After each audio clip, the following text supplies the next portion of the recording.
The first thing I would say is there's two reasons to write, I think. It's probably more than two. This is the way I see it. You can write creatively just because you want to write and you just want to see it, you want to hold it, you want to share it with a few friends. It's your creative outlet, and that is absolutely a reason to write. So that's one way to do it. But there's another way to do it. And the other way to do it is say, who cares? Who cares that I'm writing about that? And that's market-based writing, where you have an intention of creating a book that's actually a product and you actually want it published. And it depends on which way you want to think about it. So for any writer, what I say is, which one are you? Are you I just want to publish a book because I want to say that I published a book and I want to share it with 17 friends and that's all I expect to sell? Or are you creating a product that people are going to pay for? And if that's your intention, if you want to be published and you expect someone to publish it for you, then the first thing that I coach authors to do is who cares about that? Who cares that you're writing about that? And it's not intended to be a mean question, it's a market-based question. Who really is going to put money behind your content? And that might not be the same person as the reader, because maybe grandma buys it and gives it to the 3-year-old, but you have to know who your buyer is and you have to know who cares. And so when I coach authors, and I actually have a coaching program on this, is we start with that, is which kind of author are you?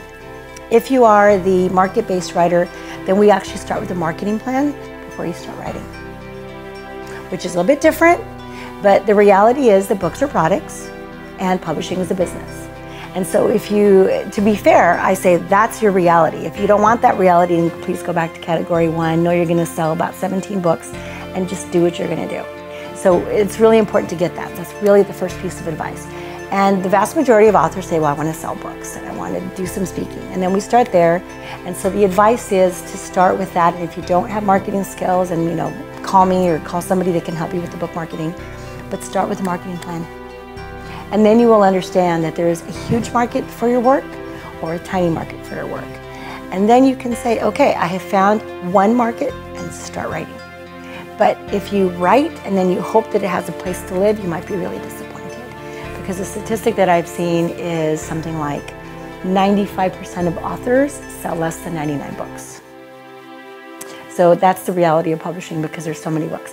So once you know that you're going to write, then I would say always have somebody that you're accountable to. Schedule time at least twice a week. Some people write at 5 in the morning. I like to write at night. So really get a regular writing schedule, and then have somebody that you're accountable to, somebody that you're going to report back and say, I've written nothing. And then they'll get on you. Or I've written 170 pages today. But that accountability is really important to actually getting the work completed. So those are the things that I would say first to any writer that wants to break into it.